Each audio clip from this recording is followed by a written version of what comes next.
നമസ്കാരം, എല്ലാവർക്കും രശ്മി സാലഡ് റെസിപ്പീസിലേക്ക് സ്വാഗതം. ഇന്ന് നമുക്ക് നല്ല ടേസ്റ്റി ആയിട്ടുള്ള ഒരു ചിക്കൻ മോമോയും അതിന്റെ കൂടെ കഴിക്കാൻ എളുപ്പത്തിലൊരു മോമോ ചട്നി എങ്ങനെയാണ് തയ്യാറാക്കുന്നതെന്ന് കാണാം.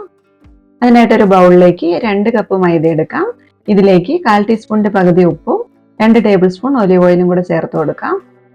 ഒലിവ് ഓയിൽ അല്ലെങ്കിൽ വേറെ ഏതെങ്കിലും റിഫൈൻഡ് ഓയിൽ ഒഴിച്ചു കൊടുക്കാം, വെളിച്ചെണ്ണ വേണ്ട കേട്ടോ. ഇതെല്ലാം കൂടെ ഒന്ന് മിക്സ് ചെയ്തതിന് ശേഷം ഇതിലേക്ക് 1/2 കപ്പ് വെള്ളം കുറച്ച് കുറച്ചായിട്ട് ചേർത്തിട്ട് നമ്മൾ ചപ്പാത്തിക്കും പൂരിക്കൊക്കെ കുഴക്കുന്നത് പോലെ നല്ല സോഫ്റ്റ് ആയിട്ടൊന്ന് കുഴച്ചെടുക്കുക. ചിലപ്പോൾ 1/2 കപ്പ് വെള്ളം മതിയാകും, അതല്ലെങ്കിൽ 1/4 കപ്പിന്റെ അടുത്ത് വെള്ളം വേണ്ടി വരും. എന്തായാലും വെള്ളം കൂടി പോകരുത്, നമ്മൾ അവസാനം പരത്തിയെടുക്കുന്ന സമയത്ത് അത് ബുദ്ധിമുട്ടാകും. അതുകൊണ്ട് പാകത്തിന് വെള്ളം ഒഴിച്ചിട്ട് പൂരിക്കൊക്കെ കുഴക്കുന്ന പോലെ സോഫ്റ്റ് ആയിട്ട് കുഴച്ചെടുക്കുക. 5 മിനിറ്റ് ഇതേപോലെ നന്നായിട്ടൊന്ന് അമർത്തി കുഴച്ചതിന് ശേഷം നമുക്കൊരു നനഞ്ഞ തുണി ഇട്ടിട്ട് ഇതൊന്ന് മൂടി വെക്കാം. ഇതൊരു 15 മുതൽ അരമണിക്കൂർ വരെ ഒന്ന് റെസ്റ്റ് ചെയ്യാനായിട്ട് മാറ്റി വെക്കാം. ഈ ഒരു സമയം കൊണ്ട് നമുക്ക് ഇതിലേക്ക് ആവശ്യമായിട്ടുള്ള ഫില്ലിംഗ് ഒന്ന് തയ്യാറാക്കിയെടുക്കാം.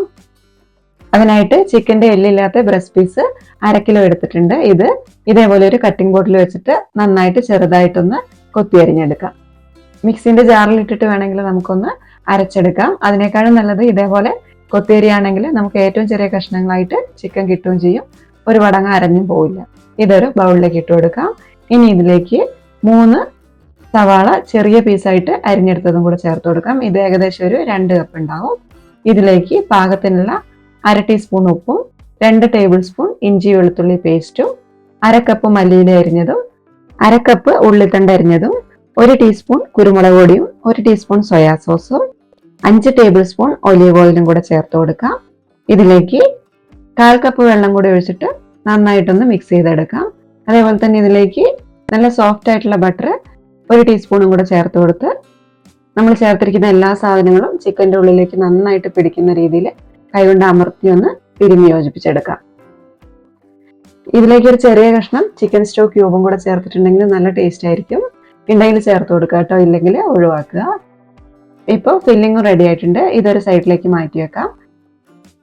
ഇനി നമ്മൾ ആദ്യം കുഴച്ച് വെച്ചിരിക്കുന്ന മാവൊന്ന് പരത്തിയെടുക്കണം. ആദ്യം ഇതൊന്ന് ഒരേപോലെയുള്ള 4 കഷ്ണങ്ങളാക്കി എടുക്കുന്നുണ്ട്. എന്നിട്ട് ഇതിൽ നിന്ന് ഒരെണ്ണെടുത്തിട്ട് ബോർഡിൽ വെച്ചിട്ട് ഒന്നും കൂടി ഒന്ന് നീളത്തിൽ ഇതേപോലെ റോൾ ചെയ്തെടുക്കുന്നുണ്ട്. ഇനി മോമോ ഉണ്ടാക്കുന്നതിന് വേണ്ടിയിട്ട് ചെറിയ കഷ്ണങ്ങളാക്കിയിട്ട് ഇത് ഒരേപോലെ ഒന്നും കൂടി ഒന്ന് മുറിച്ചെടുക്കാം. ഇതിൽ നിന്നൊരു കഷ്ണം എടുത്തിട്ട് നമ്മുടെ കയ്യിൽ വെച്ചിട്ട് ഒന്നും കൂടി ഒന്ന് സോഫ്റ്റ് ആക്കി ബോളാക്കി എടുക്കാം. ഇനി ഇത് മോമോ ഷീറ്റായിട്ട് പരത്തിയെടുക്കുന്നതിന് വേണ്ടിയിട്ട് സ്ലിം ആയിട്ടുള്ള റോളറാണ് എപ്പോഴും നല്ലത്. അധികം കട്ടിയുള്ളത് എടുക്കുകയാണെങ്കിൽ നൈസായിട്ട് പരത്തിയെടുക്കാനായിട്ട് പറ്റില്ല. ഇനി ഇത് വട്ടത്തിലൊന്ന് പരത്തിയെടുക്കാം. ഒരു 3 ഇഞ്ച് വലുപ്പത്തിലൊന്ന് പരത്തിയെടുത്താൽ മതിയാകും.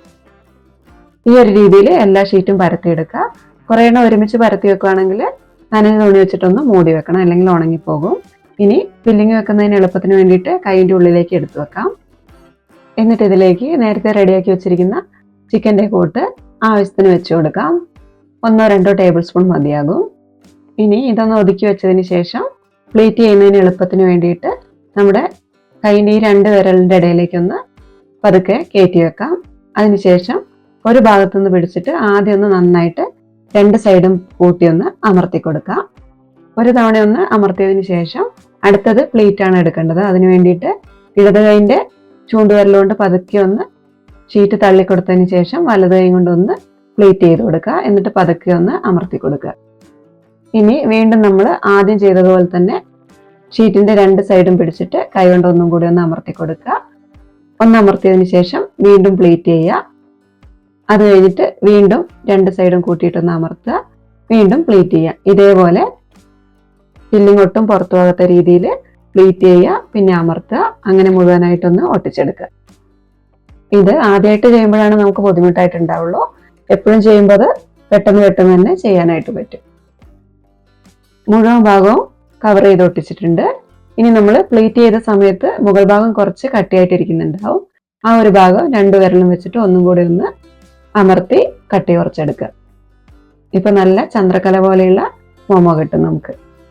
ഇനി ഇതേപോലെ ചെയ്യാനായിട്ട് പറ്റുന്നില്ലെങ്കിൽ നമ്മൾ സാധാരണ ചിക്കൻ അടയൊക്കെ ഉണ്ടാക്കുന്നതിന് വേണ്ടിയിട്ട് ഷേപ്പ് ചെയ്യുന്നത് പോലെയും ഷേപ്പ് ചെയ്തെടുക്കാം. ഷീറ്റിലേക്ക് ഫില്ലിങ് വെച്ചതിന് ശേഷം 2 ഭാഗവും പിടിച്ചിട്ട് കൈകൊണ്ടൊന്ന് അമർത്തി കൊടുക്കുക. ഒട്ടിച്ചതിന് ശേഷം കട്ടിയായിരിക്കുന്ന ഭാഗം ഒന്നും കൂടി ഒന്ന് കൈകൊണ്ട് അമർത്തി കട്ടി കുറച്ച് കൊടുക്കുക. അതേപോലെ നമ്മൾ ആദ്യം പ്ലേറ്റ് ചെയ്തെടുത്തിരിക്കുന്ന മോമോ 2 സൈഡും പിടിച്ചിട്ട് ഇതേപോലെ ഒന്ന് കൂട്ടി ഒട്ടിച്ചു കൊടുക്കുകയാണെങ്കിൽ നമുക്ക് വേറെ നല്ലൊരു ഷേപ്പിലുള്ള മോമോ കൂടെ കിട്ടും. അപ്പോൾ നമുക്ക് ഇഷ്ടമുള്ള രീതിയിൽ എങ്ങനെ വേണമെങ്കിലും ഷേപ്പ് ചെയ്തെടുക്കാം. എങ്ങനെയൊക്കെ ഷേപ്പ് ചെയ്തിട്ടുണ്ടെങ്കിലും മോമോയ്ക്ക് ഒരേ ടേസ്റ്റ് തന്നെയായിരിക്കും. എന്നാലും മോമോ പല രീതിയിൽ പല ഷേപ്പിൽ ഉണ്ടാക്കിയെടുക്കാം. ഞാനിപ്പോൾ എല്ലാം നമ്മൾ സാധാരണ മോമോ വാങ്ങിക്കുമ്പോൾ കിട്ടുന്ന പോലെയുള്ള ബീറ്റ് ചെയ്തിട്ടുള്ള ആ ഒരു രീതിയിലാണ് ഉണ്ടാക്കിയെടുത്തിട്ടുള്ളത്. ഇനി നമുക്കിതൊന്ന് സ്റ്റീം ചെയ്തെടുക്കാം. അതിനായിട്ട് സ്റ്റീമറിലേക്ക് 3 കപ്പ് വെള്ളം ഒഴിച്ചു കൊടുക്കുന്നുണ്ട്. അതിന് മുകളിലേക്ക് ഒരു സ്റ്റീമർ പ്ലേറ്റ് വെച്ചതിന് ശേഷം മോമോസ് ഒട്ടിപ്പിടിക്കാതിരിക്കാനായിട്ട് കുറച്ച് എണ്ണയൊന്ന് തടവി കൊടുക്കാം. ഇതിന് മുകളിലേക്ക് ഓരോ മോമോ ആയിട്ട് എടുത്തു വെക്കാം. ഈ ഒരു രീതിയിൽ എല്ലാ മോമോസും ഉണ്ടാക്കിയെടുക്കണം കേട്ടോ. ഞാനിപ്പോൾ കുറച്ച് മാത്രം കാണിക്കുന്നുള്ളൂ. ഇനി ഇത് അടച്ചു വെച്ചിട്ടൊരു 20 മിനിറ്റ് മീഡിയം ഫ്ലെയിമിലൊന്ന് വേവിച്ചെടുക്കാം. ചിക്കൻ നമ്മൾ ചെറിയ കഷ്ണങ്ങളാക്കി നുറുക്കിയെടുത്തിരിക്കുന്നതുകൊണ്ട് തന്നെ 20 മിനിറ്റ് ആകുമ്പോഴേക്കും നന്നായിട്ട് വെന്ത് കിട്ടിയിട്ടുണ്ടാകും. അപ്പോൾ മോമോസ് ഇവിടെ റെഡി ആയിട്ടുണ്ട്. ഇനി നമുക്ക് മോമോസിന് വേണ്ടിയിട്ടുള്ള ഈസി ആയിട്ടുള്ള ചട്നി എങ്ങനെയാണ് തയ്യാറാക്കാൻ നോക്കാം. ഇതിന് വേണ്ടിയിട്ട് 3 തക്കാളി എടുത്തിട്ടുണ്ട്, പിന്നെ 8 മുളക് എടുത്തിട്ടുണ്ട്. ഇതിൽ 5 എണ്ണം കാശ്മീരി ചില്ലിയും 3 എണ്ണം സാധാരണ എരിവുള്ള മുളകുമാണ്. അതേപോലെ കുറച്ച് വെളുത്തുള്ളി എടുത്തിട്ടുണ്ട്. ഇതൊക്കെ വെള്ളത്തിലിട്ട് തിളപ്പിക്കാനുള്ളതാണ്. അപ്പോൾ തിളപ്പിച്ചതിന് ശേഷം തക്കാളിൻ്റെ തൊലി കളയാൻ എളുപ്പത്തിന് വേണ്ടിയിട്ട് അടിഭാഗത്ത് ഇതേപോലെ ഒന്ന് കട്ട് ചെയ്ത് കൊടുക്കുന്നുണ്ട്. ഇനി 1.5 കപ്പ് വെള്ളം എടുത്തിട്ട് അതിലേക്ക് മുളകും തക്കാളി ഇട്ട് കൊടുക്കുന്നുണ്ട്. ഇനി ഇത് അടച്ചു വെച്ച് മീഡിയം ഫ്ലെയിമിൽ ഒരു 10 മിനിറ്റ് ഒന്ന് തിളപ്പിച്ച് വേവിച്ചെടുക്കാം. ഇനി ഇത് വെള്ളത്തിൽ നിന്ന് മാറ്റിയിട്ട് തണുക്കുമ്പോൾ നമുക്കൊന്ന് തൊലി കളഞ്ഞെടുക്കാം. നമ്മൾ ചട്നിക്ക് വേണ്ടി എടുത്തിട്ടുള്ള വെളുത്തുള്ളി പച്ചക്കാണ് അരയ്ക്കുന്നത്, വെള്ളത്തിലേക്ക് ഇട്ടിട്ട് തിളപ്പിച്ചിട്ടില്ല. വെളുത്തുള്ളിൻ്റെ പച്ചച്ചൊവ ഇഷ്ടമില്ലെങ്കിൽ നമ്മൾ തക്കാളി മുളകൊക്കെ വേവിക്കുന്നതിൻ്റെ കൂട്ടത്തിൽ കൂടെ വെളുത്തുള്ളിയും കൂടെ ചേർത്ത് കൊടുത്തിട്ടൊന്ന് തിളപ്പിച്ചെടുക്കാം. ഇനി ഇത് തണുത്തതിന് ശേഷം മിക്സിൻ്റെ ജാറിലേക്ക് ഇട്ട് കൊടുക്കാം.